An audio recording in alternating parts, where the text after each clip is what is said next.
Hi, my name's Anne Leitch and I'm with NCCARF, and today I'm talking about communication and engagement. Now, if you're watching this, you've probably already identified that, communication and engagement in coastal adaptation is not easy. And one way to think about this is thinking about sea level rise as a wicked problem. Now, we're increasingly dealing with wicked problems such as obesity, globalisation, drugs, lots of examples of wicked problems in society today. And there's several common features around these. First of all, there's many stakeholders involved. And each stakeholder will have a different idea about what the problem is, what its cause, and any potential solutions. Another feature is that although these problems are similar in different places, or similar, you might have dealt with this problem in the past, each problem is unique. So although you can learn from past dealings with problems, you're going to have to find a new way for each context. There's also no ideal solution. Any solution is going to be a compromise, and you can guarantee that not everyone's going to be happy with the solution. In fact, it's probably likely that not many people are going to be happy with potential solutions. And also, as soon as you start trying to deal with the problem, it adapts and changes. So any attempt to resolve the problem is going to poke it in some different direction, and it will morph and change. So all this adds up to quite a difficult problem to actually deal with. But one thing we do know about wicked problems is that they need effective engagement. So in the past, a lot of ways that we dealt with problems and how to communicate them was, at the beginning, we'd identify the stakeholders that needed to be involved, look at how they like to be involved, key messages, and kind of develop a communication plan that would go for the life of the project. Now, anyone that's tried to do this with a wicked problem rapidly finds out that that doesn't work. And it's not surprising, because as you move through the project problem resolution part, you find that your communication needs to change, your stakeholders change, and what you're trying to do changes quite dramatically as well. So we find that with wicked problems such as coping with coastal adaptation needs effective engagement processes that are more creative, and that are more resource intensive as well. So if you think about them as trying to facilitate a continued dialogue, collaboration, and exchange of ideas. We'll talk a bit more about that.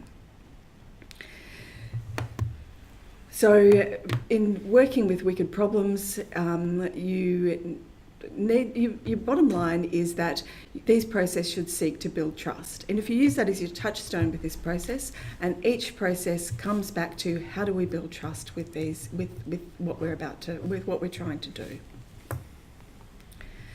So in developing the resources for CoastAdapt, we developed an information manual, and I'll talk a bit more about that in a minute. But basically, through the process of developing that communication manual, we came up with a set of principles around effective engagement for adaptation. And these are, firstly, that engagement takes time. It's resource intensive, and one of those resources is the time that you're going to need to spend. It also changes over time. So what you do at the beginning of the process will change a lot from what you were doing towards the end of the process. So it's different at each step through the process. Importantly, it needs to consider and include a target audience as well as those that influence the target audience. And how this plays out in coastal areas is that it's very tempting to just work with the people that are directly affected by coastal change.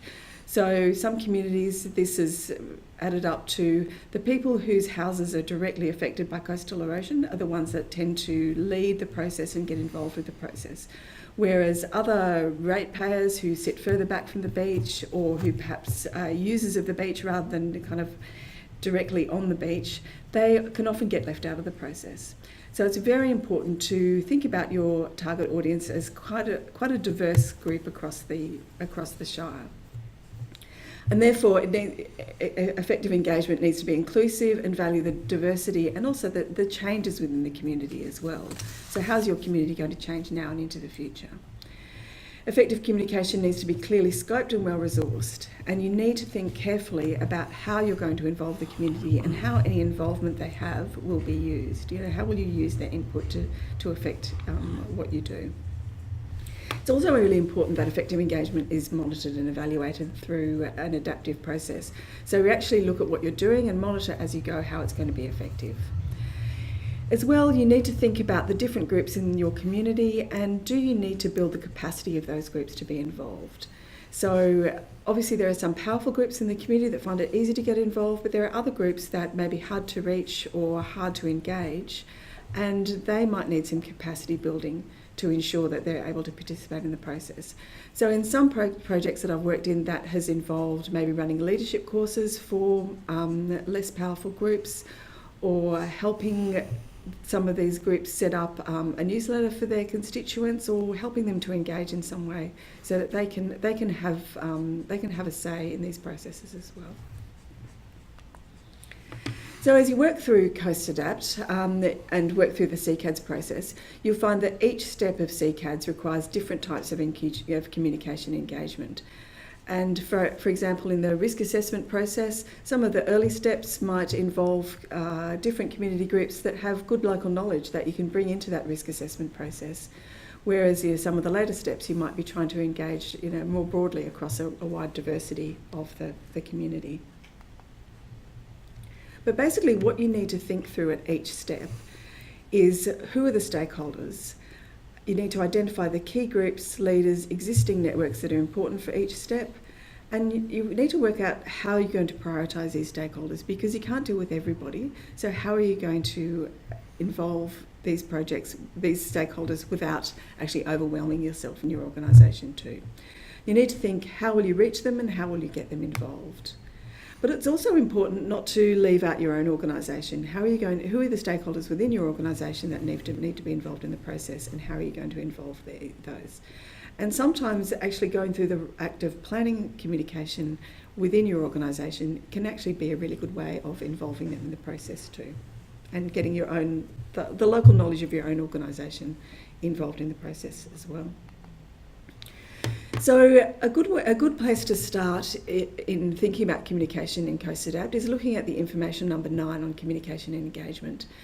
So when we were writing this manual, we already knew that there's a lot of resources out there on communication and engagement in different contexts. There's lots of descriptions of toolkits and resources and how-tos and things. So we didn't want to replicate those. So the information manual takes a broad conversational approach in how to approach engagement, how to think about it, and it also lists a lot of resources at the back that we found that are really quite useful. For example, most state governments have a communication and engagement toolkit or guidelines or something, and that's a really good place to start for your situation, as well as it outlines some things that are relevant to your context. So have a look at your state resources too. The other thing that we talk about a bit in the information manual is some of the theory behind communication engagement, because people find it really helpful if they kind of have a bit of a structure to approach engagement by. And one of the ones that we describe in the toolkit, in the information manual, is the IAP2 framework, because that's already used by a lot of councils. So the IAP2 framework is developed by the International Association for Public Participation, and it's useful because it's got a lot of resources that sit behind it. They have conferences and lots of kind of written resources and events that you can go to as well that are quite useful. Also, because the IAP2 framework is used a lot by councils, it gives you a common language for talking to your peers in other councils as well. So just a bit about the IAP2 framework. So this is useful because it articulates nicely different levels of participation, starting from inform, which is telling people about what you're doing, through to consulting them, starting to involve them and get their ideas in, through to involving, collaborate and empower. So empower is quite a lofty goal, and some councils, because that's a very much where the council or your organisation hands over some of the decision-making power. And most organisations find that's a bit too much, and some councils have described empowerment occurs through the ballot box, so through the process of getting elected. So most councils concentrate on the inform, consult, involve and collaborate steps of the IAP2 framework. So if you have a look through these, and you can work out which level you want to use at different steps in CCADS. And you can start to also have a look at potential techniques that fit into those different phases of engagement as well. So, for example, at the bottom of this table, you can see there's a list of potential techniques that are quite commonly used with those different steps. However, it really comes back to how you implement those steps that determines on where they ultimately fit. For example, developing a fact sheet, that's usually very one way. So you develop a fact sheet about a particular aspect that you want to tell the community about. So that's kind of an informed strategy. However, if you have a community group that develops that fact sheet, so it's actually coming from the community, then that moves that fact sheet along to a higher level of engagement. So therefore, it depends how you think about and how you actually implement those different steps. But it's quite useful in thinking about how you're going to actually start doing your communication and engagement. So in planning your engagement, it's really important that you understand your stakeholders. And two questions to have at the back of your mind here is, what do they already know and what do we already know about them? So therefore, in planning at each step, you need to think about what are their perceptions of the issue and what are their concerns going to be about the issue, and what can they get wrong about this issue? What's a common misunderstanding about this issue as well, because that helps you get on the front foot.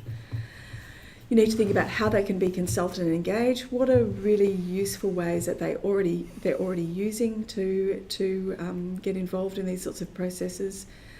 And another thing is, what are your perceptions and concerns about these different groups?